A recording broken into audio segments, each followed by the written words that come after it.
한번 기도하겠습니다. 아버지 하나님, 이 시간 속의 말씀을 전하기 원합니다. 능력의 장중에 사로잡아 주셔서 하나님의 말씀만 전하게 하나님 인도하여 주시고, 하나님의 말씀이 떨어진 곳곳마다 진리의 말씀이고 생명의 말씀이기 때문에 놀라운 열매를 거둔다고 약속하고 있사오니, 아버지 하나님, 말씀이 떨어진 곳에 변화의 역사, 또 치유의 역사, 온전함의 역사가 일어나게 하여 주옵소서. 오늘 아르바이트 하는 일들 때문에 타지의 방문 중에 있기 때문에 참여하지 못한 성도들 많습니다. 그들 어디 있든지 간에 지키시고 권고하여 주옵소서. 예수님 거룩하신 이름 받들어 기도 올리옵나이다. 아멘.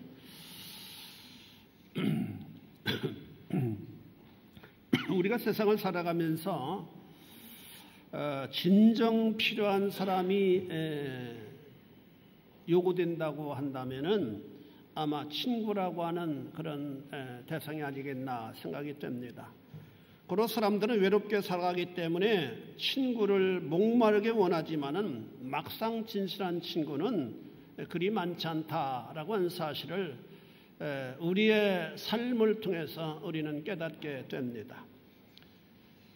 그래서 진실한 친구 한 사람만 있어도 그는 행복한 사람이고 삶을 잘 산 사람이다 라고 말한 분이 있습니다. 그렇다면 여러분은 진정한 친구를 가지고 있는지요?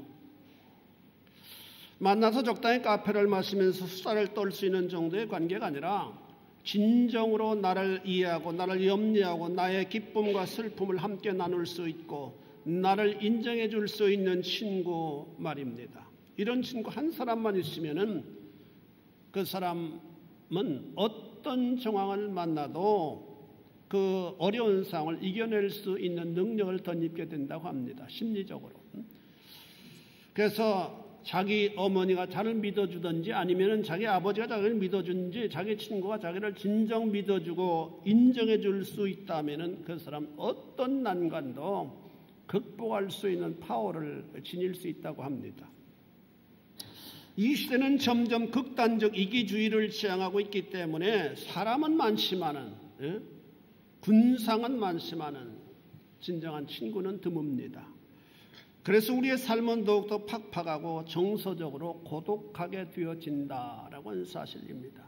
요즘에는 우리나라에 마카파식으로 그냥 폭력을 행사하고 살인을 저지르고 성폭행하고 이런 사람들이 굉장히 많은데 그런 사람들 대체적으로 친구가 없다고 합니다. 진정한 친구, 나를 믿어줄 수 있는 친구, 나를 인정할 수 있는 친구가 없는 특징이 있다고 합니다.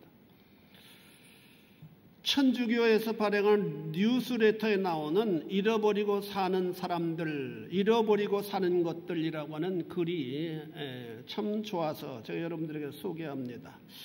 우리가 살아가고 있는 현실을 볼 때 건물은 높아졌지만은 인격은 더 작아졌고 고속도로는 넓어졌지만은 시야는 더 좁아졌다.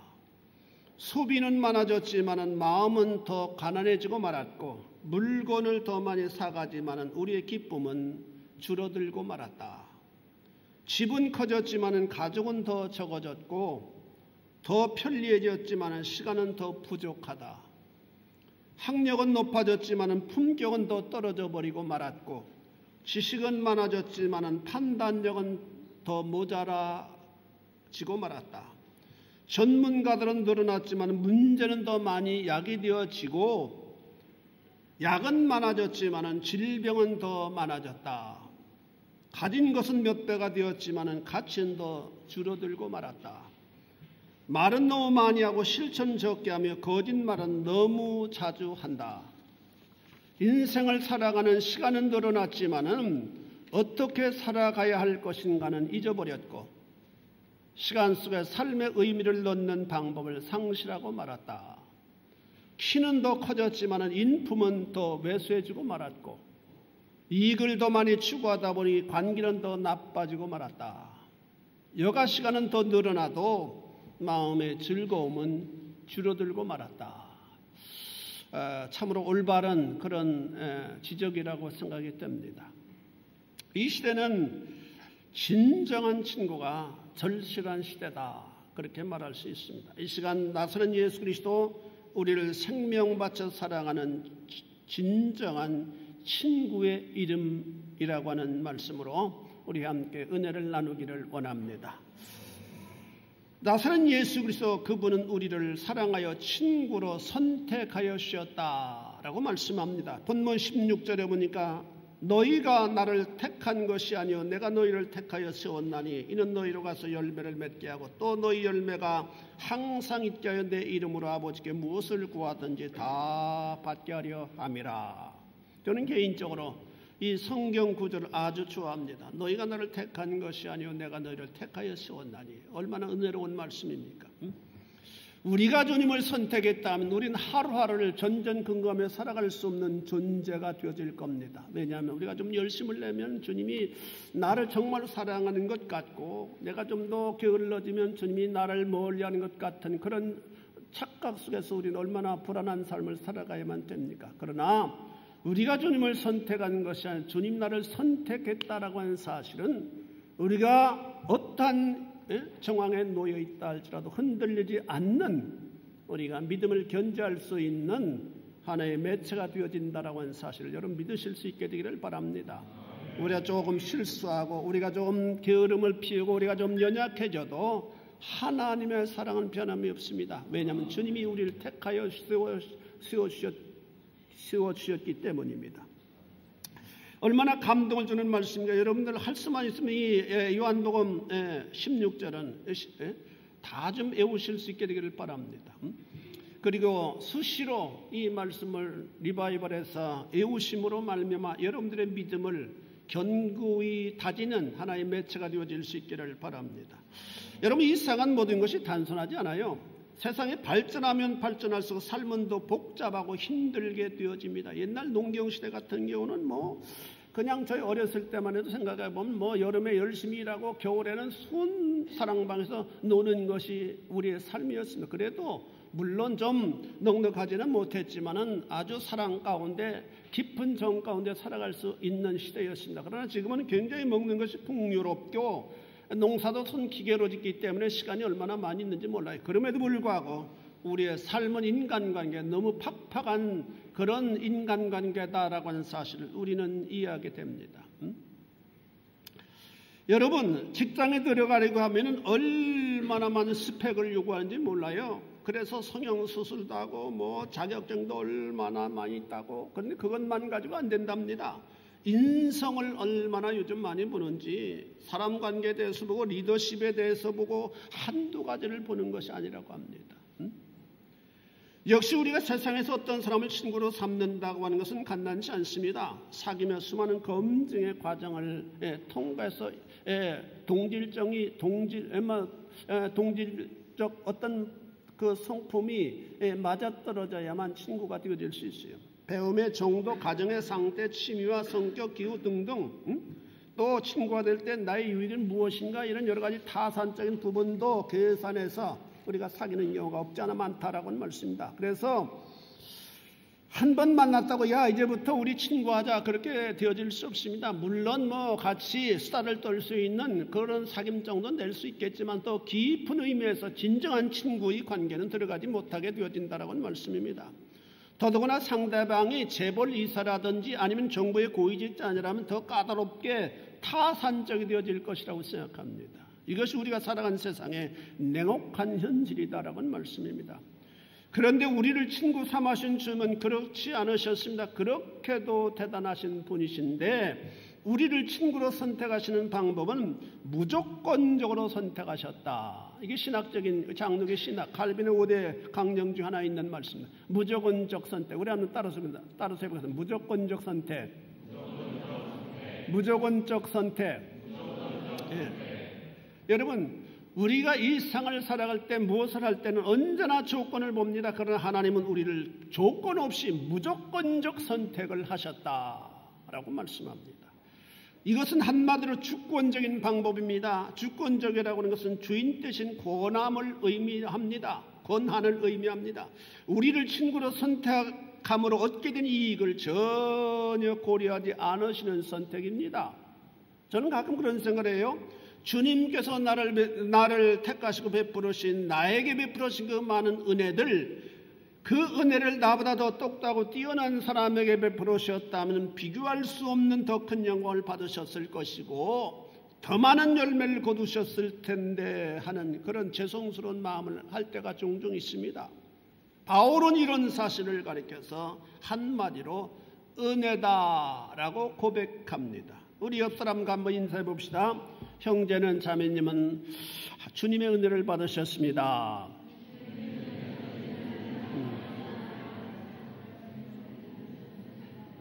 여러분, 이 자리에 나와 앉아 있는 것이 주님의 은혜예요. 주님의 은혜가 아니면 절대로 이 자리에 나와 앉으실 수 없게 됩니다.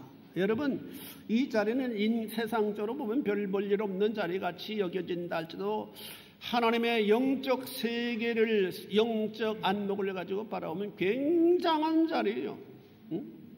하나님이 택하지 않으면은, 하나님이 택하여 부르지 아니하셨다면 절대로 우리가 이 자리에 앉을 수 없는 존재이기 때문입니다. 하나님의 택하여 부르심 받은 자들만이 앉아 있을 수 있는 자리예요. 이 자리는 어떤 의미에서는 왕의 자리 이상의 어미로운 자리고 거룩한 자리고 감사한 자리고 은혜의 자리입니다. 두 번째로 우리를 사랑하사 친구로 인정하여 주셨습니다. 나사렛 예수 그리스도, 그분 우리를 친구로 인정하여 주셨습니다. 15절에 보니까 이제부터 너희를 종이라 하지 아니하리니 종은 주인이 하는 것을 알지 못하면 너희를 친구라 하였노니 내가 내 아버지께 드린 것을 다 너희에게 알게 하였습니다. 우리 이 말씀을 통해 친구됨의 두 가지를 깨닫게 됩니다. 하나는 우리를 종에서 높여 친구로 우대하시는 주님의 친구에 대한 사랑을 우리 여기서 배우게 됩니다.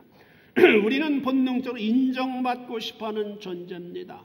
그래서 인정받고 싶어서 여러 가지 방법을 다 동원하잖아요. 남자들은 차를 좀 더 꾸미고 좋은 차, 이런 차를 타려고 발버둥을 치고, 이게 어떤 다른 사람들에게 나를 좀 나타내 보이고자 하는 어떤 본능적인 어떤 욕망입니다. 여자분들은 또 옷을 나만의 독특한 아주 화려한 옷을 입기를 원하고, 이런 것들도 일종의, 그게 나쁜 것이 아니에요. 인정받고 싶어하는 어떤 욕구가 될 수 있습니다. 미국의 어느 교회는 예배를 드릴 때 그 교회는 전통적으로 모자를 벗어야만 되는 그런 교회였는데 어느 분이 교회를 나오더니 계속 모자를 쓰고 예배를 드리더래요.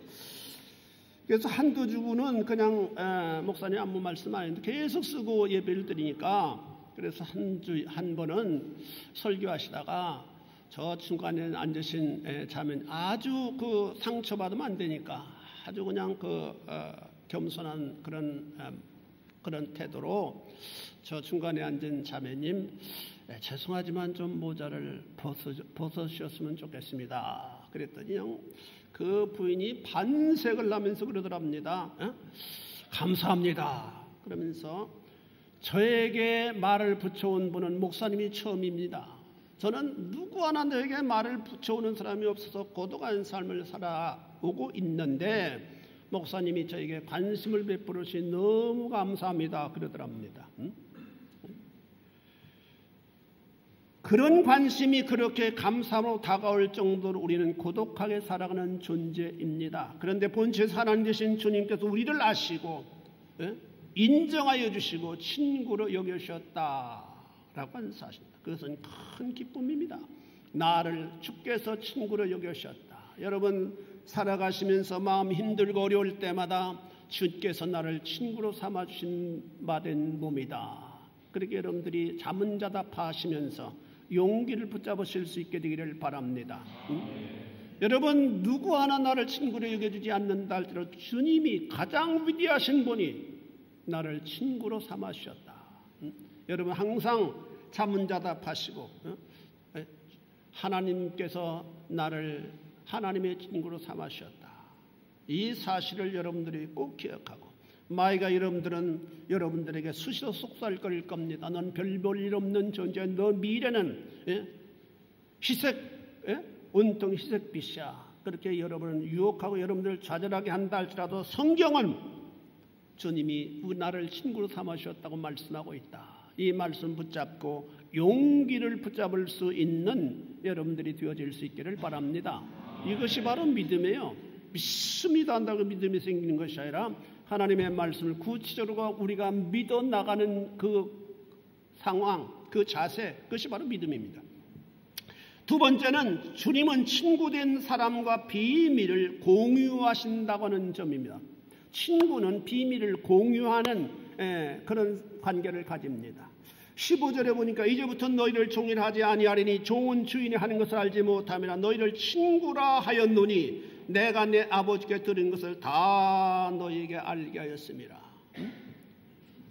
우리는 그래서 주께서 우리에게 성령을 베풀어 주셔서 우리를 친구로 여겨주시고 우리에게 성령을 베풀어 주심으로 말미암아 이 하나님의 말씀을 우리가 다 믿어지게 되는 겁니다. 믿으시길 축원합니다. 이게 기적이에요. 어떻게 수천 년 전에 기록한 이 하나님의 말씀이 나에게 준 말씀으로 믿어질 수 있겠습니까? 이건 기적입니다. 하나님이 나에게 친구로 여겨주시고 은혜를 베풀어 주지 아니하셨다면 이 말씀이 믿어질 수가 없도록 되어 있어요. 물론 가끔 어려운 부분도 있지만은 우리가 예수 믿음으로 말미암아 구원받는다 이 단순한 진리를 우리는 다 믿습니다. 여러분, 이 통계에 의하면 친구는 아내에게 말할 수 없는 것까지 공유한다고 합니다. 아내에게도 차마 털어놓을 수 없는 것도 친구하고는 다 털어놓을 수 있게 되어진다고 그래요. 결코 비밀이 없다는 말이고 비밀을 공유한다고 하는 말입니다. 주님께서도 우리를 친구로 삼으신 후에 우리와 영적 비밀을 공유하신다고 말씀합니다. 이것은 굉장한 말씀입니다. 우리는 외교적으로 미국과 친한 관계를 갖고 있음에도 불구하고 미국은 우리나라에 대해서 비밀을 모두 공유하지는 않는다고 합니다. 김영삼 정부 때 그 미 해군의 정보국에서 한반도 관련 정보를 담당하던 분이 계셨는데 그분이 아주 부산 사람으로 아주 굉장히 나사에서 뛰어난 사람이었다고 합니다. 그 나사 자기가 맞는 그 정보에 대한 그 정보 관련 그런 직원이 1200명이 있었는데 아시아 사람은 유일하게 딱 두 사람이 있었대요. 한 사람은 필리핀계인데 그 사람은 미국에서 출생한 미국에 출생한 2세고 자기같이 부산에 하는 부산 사람인데 부산에서 출생해서 특별한 기술이 있었기 때문에 미국에서 시민권을 줘서 그 정보국에서 근무를 하는데 굉장히 실력을 인정받아서 지위가 상당히 높아져 갔고 그때도 또 곧 진급을 약속받은 그런 상황이었다고 합니다. 그런데 자기가 그 해군 정보국에서 근무하면서 이 한국 그 바다에서 이북에 관계된 그런 정보를 보는데 정말 이것은 한국 정부에 꼭 알려야 될 그런 정보들도 알리지 않고 있는 그런 모습을 보고 애국심에 발동해서 미 대사관에 있는 그 무관에게 그 정보를 몰래 보내줬다고 합니다. 그것이 발각이 나서 10년형을 받고 아주 감옥에 들어가고 모든 그의 신분이 다 아주 그냥 다 어려워지게 되고 그래서 국가적으로 아주 센세이션을 일으킨 사건이 있었습니다. 그분의 인터뷰 기사에 의하면 미국은 우리나라와 아주 중요한 비밀을 공유하지 않는다고 합니다. 그냥 보통 비밀만 서로 공유하고 그래서 이북 잠수함이 우리나라 영역을 안방 드나들듯 한다고 합니다. 그런데 우리는 잘 모르는데요. 그 바닷속에 대한 것은 현대 기계로 그건 알 수 없다고 합니다. 아직도. 저건 10년 전에 해군 대령한테 제가 들은 얘기인데 지금은 그것이 발견됐는지 모르겠지만 바닷속에 일어난 일들은 전혀 감지할 수가 없다고 합니다. 하늘에서 움직이는 것은 뭐 기가 막히게 감지하지만은 아직 기술이 그것이 발달되지 않았대요. 그런데 카나다나 미국이나 호주나 영국 등등하고는 비밀을 거의 공유한다고 합니다. 그러나 우리나라는 그 정도까지는 가깝게 비밀을 공유하지 않는다고 그래요. 아마 그것은 제가 생각하기에는 혈통에 관계된 일이기 때문에 아니겠나라고 생각합니다. 사실 뭐 미국과 카나다나 뭐 호주나 뭐 뉴질랜드 이런 다 자기들이 혈통안에 한 혈통 안에 영국에서 다 이민 간 사람들이기 때문에 여러분은 여러분의 친구와 비밀을 얼마나 공유하십니까? 그 공유하는 폭의 비례는 사귐의 깊이와 정비례하게 됩니다. 그런데 주님은 우리에게 하나님 아버지께서 말씀하신 비밀을 모두 알려주신다고 공유하신다고 말씀합니다. 결코 숨기는 것이 없게 하겠다고 하는 선언입니다. 그렇다면 주님께서 우리를 진정성 있게 친구로 대해주시는 주님이시다라고 하는 사실을 우리는 깨닫게 됩니다. 우리는 진정한 주님의 친구다. 믿으시길 축원합니다. 세 번째로 우리를 진정한 친구로 사랑하여 주셨습니다. 그냥 말로만 내가 너를 참 사랑하고 너를 이해하고 너를 좋아해 그런 말로만 하는 것이 아니라 당신의 몸으로 우리를 얼마나 사랑하는가를 실천해 주셨다라고 하는 말씀입니다. 주님께서는 친구를 사랑하셨는데 친구든 우리를 사랑하셨는데 그 사랑은 어떤 사랑입니까? 눈높이를 맞추신 사랑입니다. 우리가 언감생심 어떻게 주님의 친구가 될 수 있겠습니까? 어떻게 더러운 인생, 죄를 물 마시듯 하는 인생에 거룩하신 주님과 친구가 될 수 있겠습니까? 그것은 말도 되지 않는 일입니다. 그런데 주님께서 우리와 친구가 되시기 위하여 결단하셨어요. 그것은 주님께서 높은 보좌 즉 성자 하나님의 자리를 비워두시고 세상으로 오사 우리와 같은 육신을 입으시는 것이었습니다.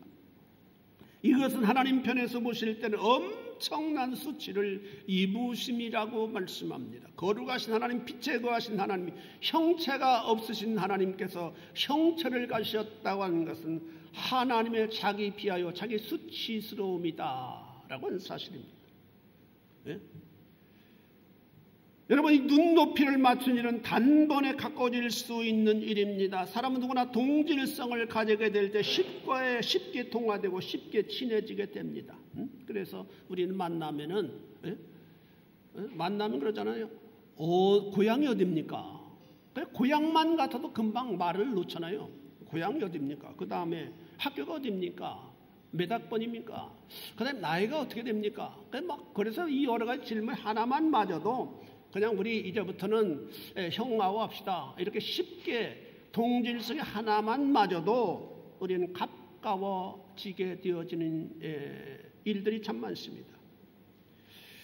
그러나 우리와 서양 사람은 동질성이 다르기 때문에 가까워지기가 힘들다고 하는 사실은 동질성의 중요성을 우리가 이해하게 됩니다. 주님은 이런 점을 직시하시고 육신을 입으셨습니다. 그리고 동질성을 확인해 주시기 위해 이 땅에서 친히 우리 주님은 33년 동안을 사람들과 함께 더불어 살아가셨습니다. 이사야 53장 3절에 보니까 그는 멸시를 받아 사람들에게 버림받았으며 간고를 많이 겪었으며 이 간고라고 한 말씀은 극한 가난입니다. 여러분 물질이 풍요롭지 못한 분들도 많이 계시죠. 하루하루가 힘들고 어렵게 삶을 영위해야 되는 분들도 계시죠. 그러나 우리 주님은 극한 가난을 경험하신 분이시다. 얼마나 가난하셨으면 인자는 머리 둘 곳이 없다라고 말씀하실 정도였습니다. 또 질고를 아는 자라. 이 질고라고 하는 것은 십자가의 고통 아니면 병의 고통들을 의미합니다. 주님은 최고로 부유하신 분이셨는데 가난한 우리가 눈높이를 맞추시기 위하여 우리의 가난을 친히 경험하신 분이시다라고 하는 말씀입니다. 그래서 누구보다도 우리의 가난함과 죄 속으로 인한 연약함 그리고 삶의 피곤함을 깊이 이해하시는 분입니다. 뿐만 아니라 친구된 우리를 위하여 희생하여 주신 분입니다. 13절에 보니까 사람이 친구를 위하여 자기 목숨을 버리면 이보다 더 큰 사랑이 없나니. 다시 말해 이 말씀은 주님의 사랑이 가장 큰 사랑이다라고 하는 의미입니다. 우리를 향하신 주님의 사랑보다 더 큰 사랑은 있을 수 없다라고 하는 선언입니다. 친구를 위해 자신의 생명을 희생하는 사랑이 가장 큰 사랑이라고 주님은 말씀하여 주셨어요. 그렇다면 이 사랑은 바로 주님께서 우리를 위하여 자신의 목숨을 내어주신 사랑을 의미합니다. 주님께서는 우리를 사랑하사 친구로 삼아 주셨고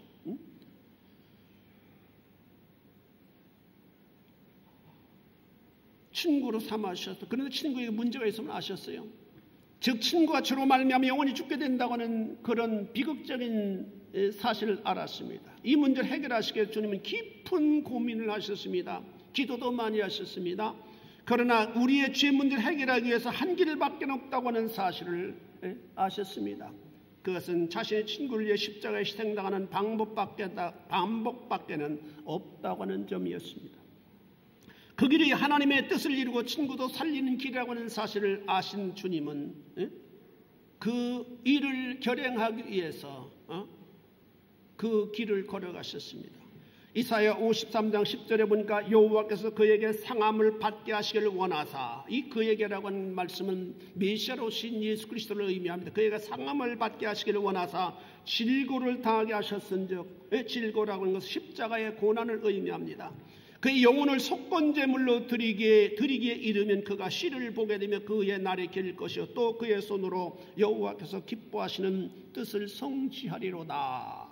주님은 결국 친구를 위해서 십자가를 짊어지고 골고다 언덕으로 올라가서 거기서 높이 달려 가장 흉악한 죄인으로 죽으셨습니다. 그가 죽으심은 온전히 친구된 나와 여러분들을 위한 죽음입니다. 사랑하는 성도 여러분, 우리는 감사함과 아울러 큰 자부심을 가져야만 됩니다. 못나고 연약한 우리를 사랑하사 죽어주신 분이 계시기 때문입니다. 날 위하여 죽어주신 분이 계셔요. 이제부터는 우리는 열등의식에 빠져서는 안 됩니다. 우리에게는 나를 친구로 삼아주신 주님이 계시기 때문입니다. 당신의 목숨을 버리기까지 나를 사랑하시고 나를 세워주시기 원하시는 우리의 진정한 친구 되신 예수 그리스도께서 계신다고 하는 사실 우리가 믿어야만 합니다. 우리는 그처럼 하나님 보시기에 가치 있는 존재입니다. 하나님 보시기에 가치 있는 존재, 퀄리티가 굉장한 존재예요. 우리 한번 옆 사람과 인사합시다. 형제는 자매는 가치 있는 분입니다. 가치 있는 분. 가치 있는 분이에요. 여러분, 우리는 조그만 시련을 만나면은 아이고 나 같은 것이 뭘, 내가 왜 나 같은 사람이 뭘 유학을 해, 이렇게 스스로를 자학하려고 하는 경우가 있어요. 여러분 절대로 그렇게 하지 마세요. 우리는 나를 얼마나 하나님이 사랑하셨으면 하나님의 하나밖에 없는 독생자 예수 그리스도께서 자신을 십자가의 죽음에 이르게 하기까지 나를 위하여 희생제물이 되어주기까지 나를 존중하시고 나를 가치 있게 여기시고 나를 사랑하여 주셨다라고 하는 사실을 우리가 잊어서는 안 됩니다. 마귀는 계속해서 우리를 고자리를 할 겁니다. 너는 가치 없는 존재야. 너는 죽어버려. 내 인생의 미래는 결코 장밋빛이 아니야.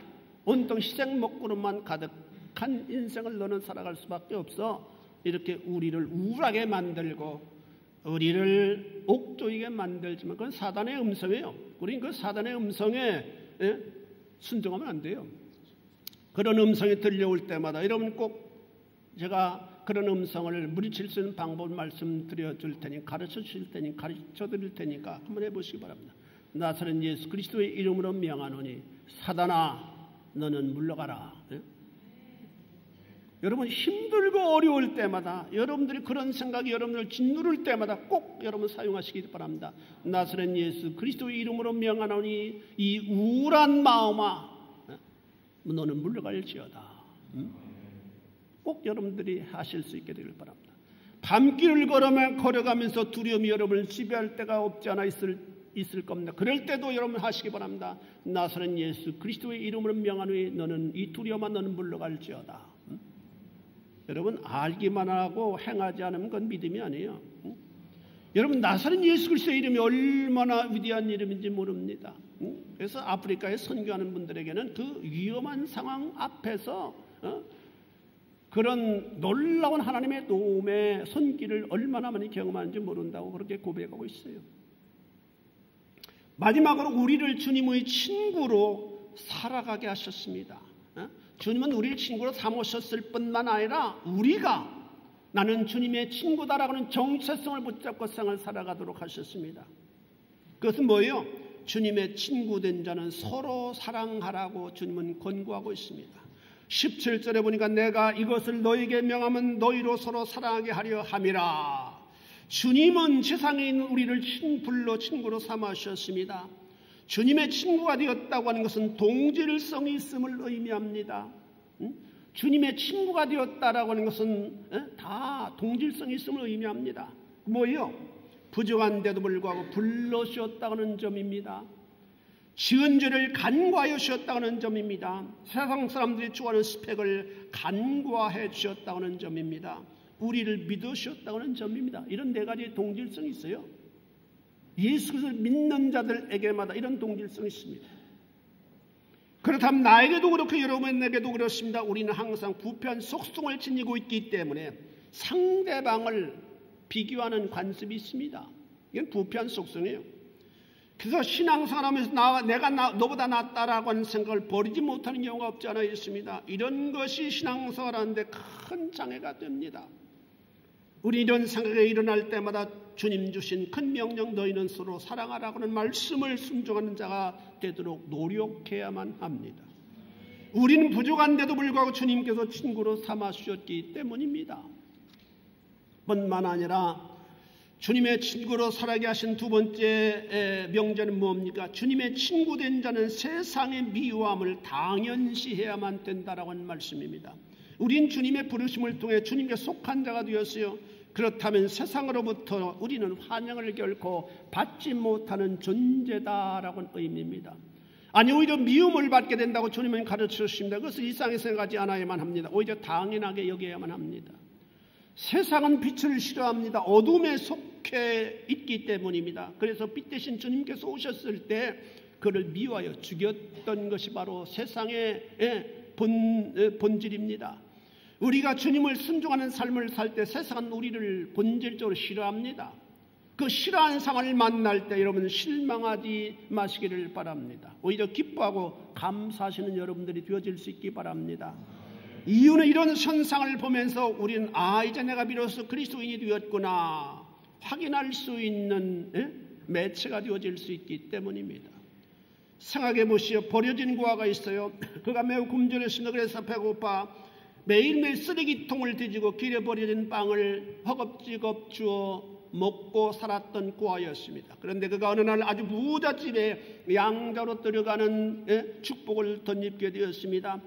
이제부터는 식사 때마다 쓰레기통을 뒤지지 않아도 됩니다. 산의 진미를 접하게 되었기 때문입니다. 그렇게 살아가던 어느 날 길을 가다가 우연히 길가에 버려진 빵을 발견했다면 어떻게 반응하겠습니까? 전과 같이 이 무슨 신기하며 집어먹을 수 있겠습니까? 아니요. 절대로 먹지 않을 겁니다. 왜 그렇습니까? 이제는 신분이 바뀌었기 때문입니다. 그렇습니다. 이제 우리도 신분이 바뀌었습니다. 그렇다면 세상에 대해서 달라져야만 합니다. 우리의 생각도 달라져야 되고 행동도 달라져야 되고 가치관도 달라져야만 합니다. 이것이 예수님의 친구된 자의 합당한 삶의 자세입니다. 거룩하신 주님의 이름 나서는 예수 그리스도, 그 이름은 우리의 가장 사랑하는 친구의 이름입니다. 나 같은 자를 친구로 삼으신 주님을 찬양하고 당당하게 살아갈 수 있는 성도 여러분들이 되어질 수 있기를 주님의 이름으로 축원해 드립니다. 기도하시겠습니다. 자비하신 아버지라는 주님의 거룩하신 은총을 감사를 드립니다. 우린 영원히 정말로 주님의 진실한 친구가 될 수 없는 연약한 존재들임에도 불구하고 우리를 사랑하시고 또 우리를 택하셔서 우리를 불러주셔서 친구라고 파격적인 대우를 하여 주시고 우리를 인정하시고 우리를 믿어주시고 사랑하여 주시는 그 주님을 생하며 감사를 드립니다. 아버지 하나님이여, 나를 주께서 믿어주셨다고 이 사실 하나만이라도 우리가 붙잡고 이 험한 상을 용기 있게 담대하게 하나님의 자녀답게 살아갈 수 있는 믿음의 사람들이 되어질 수 있도록 주님 축복하여 주옵소서. 예수님 거룩하신 이름 받들어 기도 올리옵나이다. 아멘.